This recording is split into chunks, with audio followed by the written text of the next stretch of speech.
ఇంట్లో చేసుకునే రెసిపీ ఏదైనా సరే చాలా సాటిస్ఫైయింగ్గా ఉంటుంది కదండి. నాకు కూడా అంతే. అది ఎలా వచ్చినా ఎలా ఉన్నా సరే తినేయాలనిపిస్తుంది.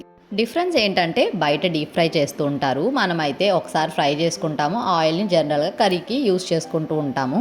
సో నాకు సాటిస్ఫైయింగ్గా అనిపిస్తుందండి ఇంట్లో చేసుకున్న ఫుడ్ ఏదైనా కూడా.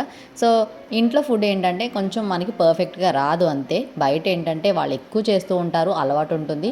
బయట తినేటప్పుడు ఏదైనా ట్రై చేయొచ్చు, కానీ ఈ గోబీ మంచూరియా మాత్రం అస్సలు ట్రై చేయనండి. నేను ఇంట్లోనే చేస్తూ ఉంటాను. ఇంతకుముందు వైజాగ్లో ఉన్నప్పుడు నేను రెసిపీ కూడా షేర్ చేశాను, గోబీ మంచూరియా సత్య వాళ్ళ ఇంటికి వెళ్ళినప్పుడు అండి. సత్య ఎవరంటే మా ఫ్రెండ్. కొత్తగా వీడియో చూసిన వాళ్ళకి తెలియదు కాబట్టి చెప్తున్నాను నేను. సో మీకు కూడా నాలాగే ఇంట్లో తినే అలవాటు ఉందా, లేదా బయట ఇష్టపడుతూ ఉంటారా అనేది కామెంట్ చేసేయండి. గోబీ మంచూరియా ఊరికే ఇలా కూడా తినేయచ్చు, లేదు అంటే సాసెస్ కలుపుకొని స్టార్టర్ లాగా చేసుకోవచ్చు. మీకు ఎలా నచ్చుతుందో నాకు కామెంట్ సెక్షన్లో కామెంట్ చేసేయండి. వీడియో నచ్చితే లైక్ అండ్ సబ్స్క్రైబ్.